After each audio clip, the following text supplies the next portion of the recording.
The Post gets action. Senate Minority Leader Chuck Schumer, the guy taking the heat for not providing enough Democrat votes to open the government, took to the Senate floor to respond to Wednesday's New York Post cover, which creatively read, "They don't give a chuck," as the ongoing shutdown risks food aid for 43 million Americans. Schumer focused specifically on pushing to bring a bill to the floor that would only fund food stamps, and thus would clear up the issue of tens of millions of hungry Americans, while the rest of the issues holding up progress remain at a stalemate. There's a bill right now from Senator Hawley, a Republican, a conservative Republican, that could ensure SNAP is funded. It has Republican and Democratic support. It's a bill I'd happily support and vote for. Senate Majority Leader John Thune has so far requested calls for smaller spending bills after Democrats voted 13 times to keep the government shut down. And it's not just food stamps that get hit at the end of the month. Air traffic controllers have been told not to expect their paychecks. At one of the country's busiest airports, Newark, a ground stop halted all flights for more than an hour due to staffing issues pegged to the shutdown. Congressional staffers who've been working through this shutdown have also been told not to expect their paychecks. LOL, OMG, you up? These are messages you might expect to get via text.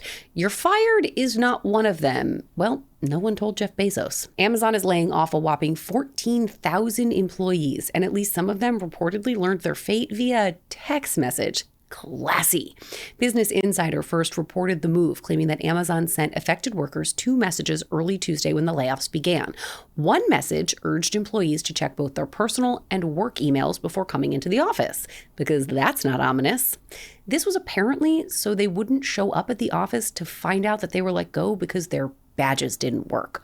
Woof. That is ice cold. The second text might have been worse. The second text told employees to call the help desk if they had not received a, quote, email message about your role.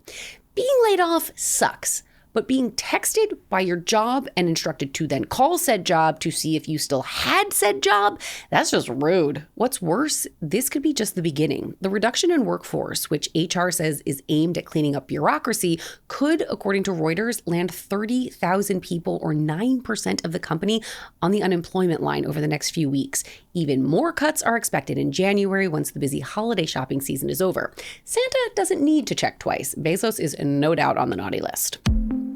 President Putin's special envoy, Kirill Dmitriev, told an investment conference in Saudi Arabia this week that Russia's war with Ukraine is nearing its end, despite that breakdown of diplomacy between Putin and President Trump.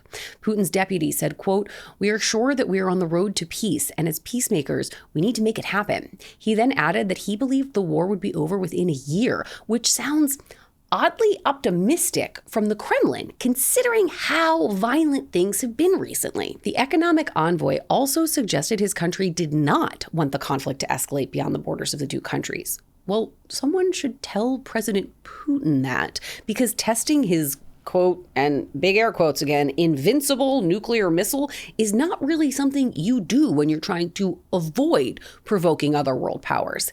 He did, however, admit on that topic, quote, "We have to do better than we've been doing." You don't say.